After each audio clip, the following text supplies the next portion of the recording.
Now, today we want to look at perpendicular lines. Now, here we have two lines.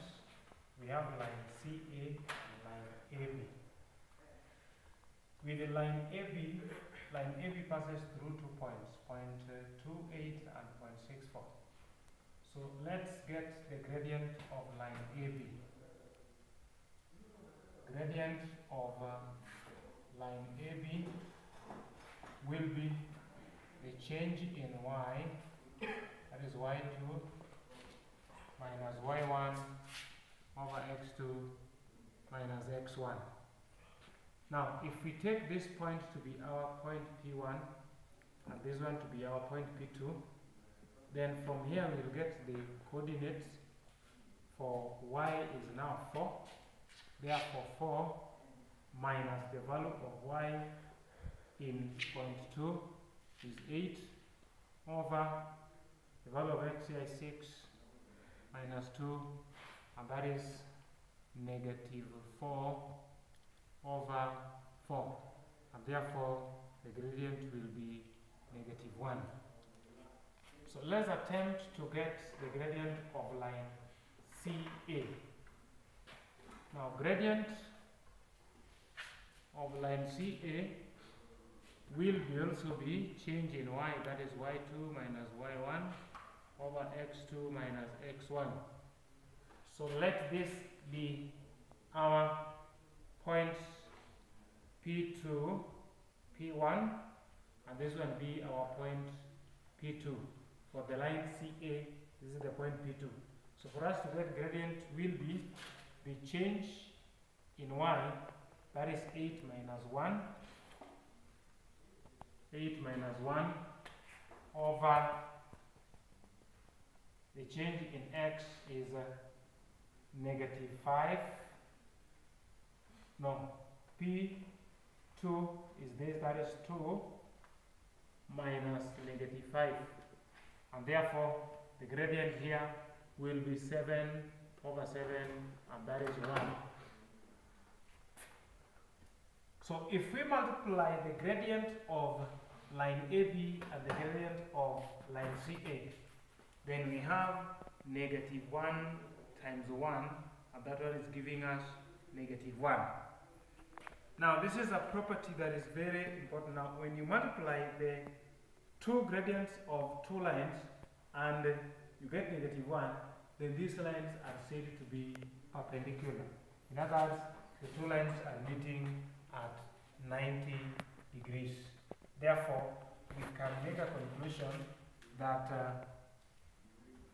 if two lines are perpendicular, if two lines are perpendicular, then the product of their gradient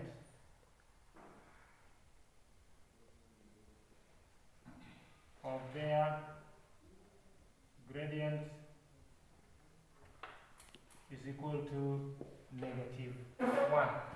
So this is a very important property in dealing with perpendicular lines. We are saying that if two lines are perpendicular, then the gradient of those two lines will be equal to negative 1. So let's look at an example. A line L1 passes through points negative 1, 7 and 5, 6.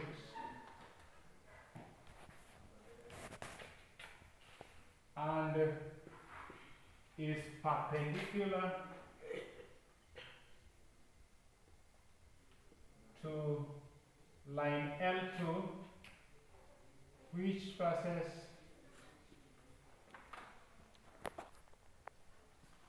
through point 0, 1.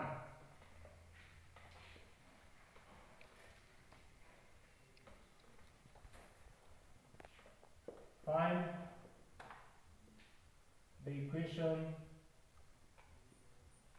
of line L2.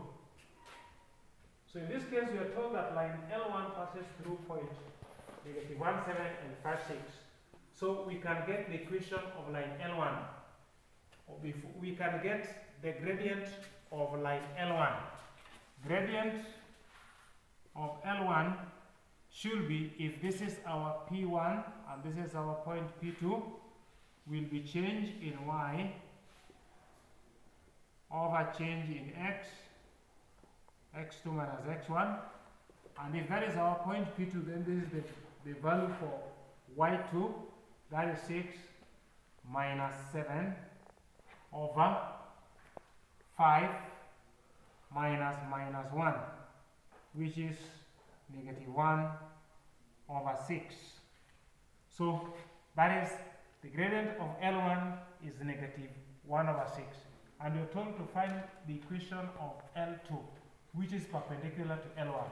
Therefore, if L2 is perpendicular to L1, then gradient of L2 times gradient of L1 should give us -1.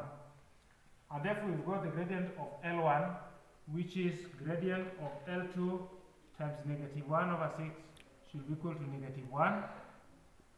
And therefore, gradient of L2 is 6. You multiply both sides by 6 and divide by -1. So gradient of L2 is 6. Now with this gradient and the point through which L2 passes, then you can now get the equation of L2 by taking a general point. Take general point xy and the point through which like L2 passes, which is 0, 1, and use these points to find gradient and equate to the gradient of L2 that you've got there.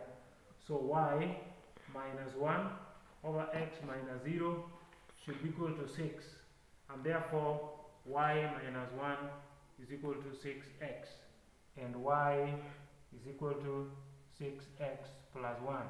So that will be the equation of line L2. So up to there, we can now see how the concept of perpendicular lines is applied in finding the equation of another line that is perpendicular to the previous line.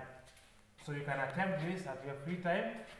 If a line L3 passes through point 2, 2 and point 19 and is perpendicular to line L4, which passes through point 1, -4. So find the equation of line L4. So you can attempt that.